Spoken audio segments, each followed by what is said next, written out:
I'm not sure what the saddest part is, but I can tell you, maybe we'll get him back, but I will tell you, I will, Brother West,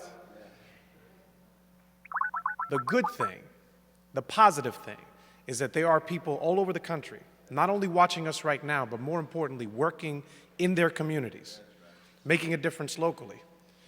And technology only allows us to just know more about these folks that are all over the country and be able to connect in an easier fashion. But it is very important that as we come to an end in this part of the teach-in, the one that we will do nationally, as opposed to the ones that you will do locally, there he is again. The White House and the Congress got together, gave up the money, turned around, told us we're broke, and now they're using every means to panic the American people, to terrify the American people, to say we have no choice but to brutalize the government.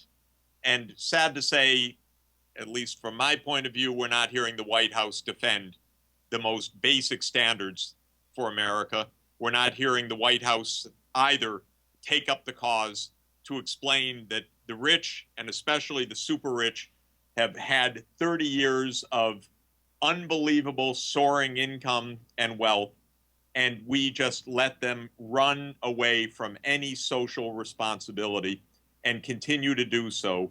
And in the name of necessity, we fake it by continuing to let them go scot-free, let them propagandize the American people, and then turn around and wreck the economy. What should we do? Clearly, we are in a tough international competition.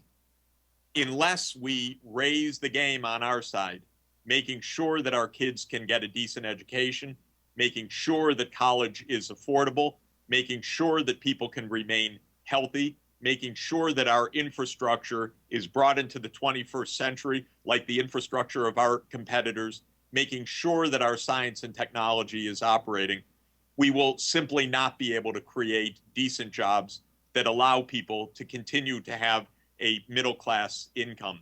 But all of that requires public investment. You gut the government, you gut the productivity of our society, you gut the capacity of us to compete, you gut the capacity of poor children to be able to find their way out of poverty. And that's what government is for. That's why we have to pay for it. It's not a mystery how it can be paid for. The rich are taking home a quarter of all household income for 1% of the population. And until we start hearing that they're going to pay their due, all of this talk about this painful need to cut the benefits for the poor is absolutely shameful and shameless. And right now, and I'll close here, we have two center-right political parties. We have a far right of the Republicans who are monomaniacally after tax cuts for the rich. And we have a Democratic Party which figures that as long as it's one step towards the center, away from the right wing, that it can capture all the rest of the political space. That's not good enough. It means that our two major political parties are right of center parties. We have no progressive party in America right now.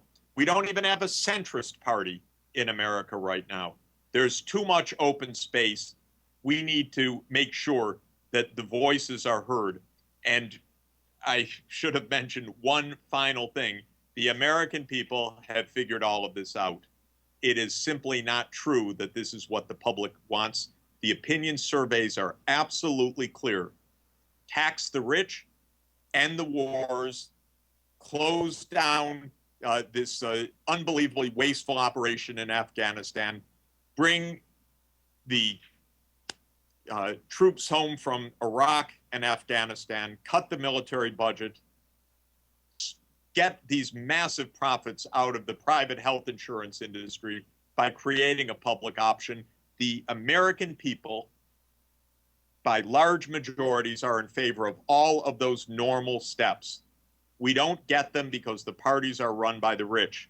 But the American people have their heads on straight. And if we would listen to the American people, we could actually start getting somewhere. Thanks a lot for having this day. Thanks